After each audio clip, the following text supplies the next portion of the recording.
immeuble bi ngeen di gis ñetti maçon ñoo nekkoon ca kaw dal di liggéey ca kaw waaye nag dañoo mujjee jóge ca kaw dal di wadd ci suuf ba ñoom ñett yëpp dal di ñàkk seeni bakkan kenn ci témoin yi dal di nañuy waxal mbir mi nan la demee ñu dal di koy déglu ci micro Actuplus 221.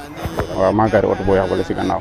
voilà waaw léegi yow lan nga mën a wax si événement bi am si tey ci suñu kër googu. waaw di ko ñaawlu bu baax ci masaw ñi nga xam dañoo fi jóge te ñaanal yàlla xar leen àjjana surtout ci weeru koor bi nga xam ne ci la suñu borom jëlee di am yaakaar bu baax ne suñu borom dana xaree àjjana waaye lii nag bu fi amutoon duñu bett parce que chantier bi du début à la fin suñu kanam la tàmbale ba lii am fi nii parce que chantier bi avec du n'importe quoi amutoon benn sécurité vendredi bi ñuy yéeg élément yi bu ñuy yéeg maa ngi toog en face ak boutique bale ma naan ko ñii ni ñu yéegee nii amul sécurité parce que amul benn corde boo xam ne moo leen téye dañoo yéeg ci kaw échauffement bi rek toog noonu di lang donc même ngelaw bu bëri sax mënoon na leen daan donc may gis ne peut-être responsable dëgg-dëgg mooy ki gérer chantier bi parce que bu ñuy yéeg seen kanamam lañ yéegee ba lii am fi nii donc di wax ne insécurité totalement amul si chantier bi du début à la fin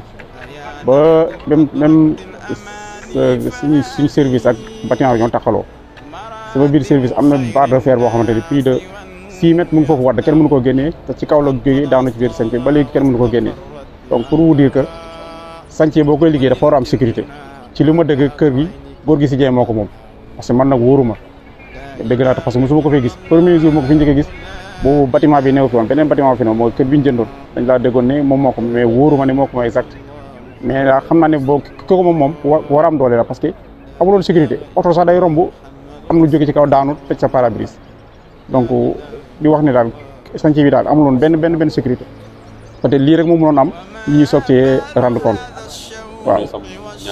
ñaata nit la woon.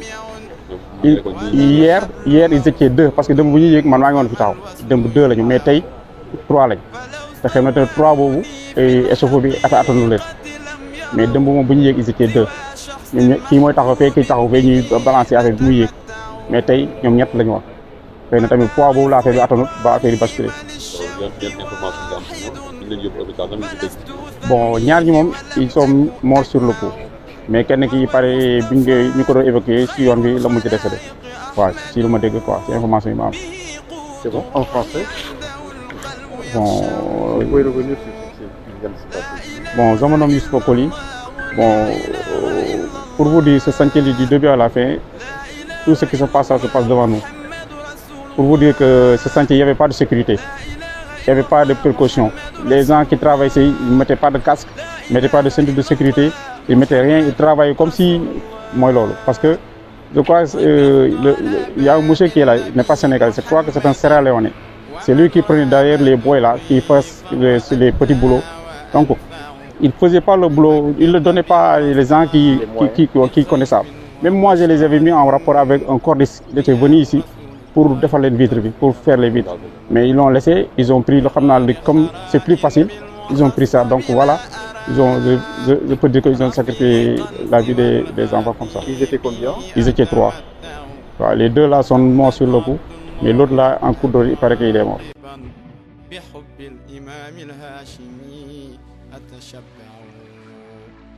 عليك أمين الله ناصر حامدا بشير نذير ماحي الكفر يرعون مكي ويا مأمون حبي ومركزي فما في سوى هذه البرية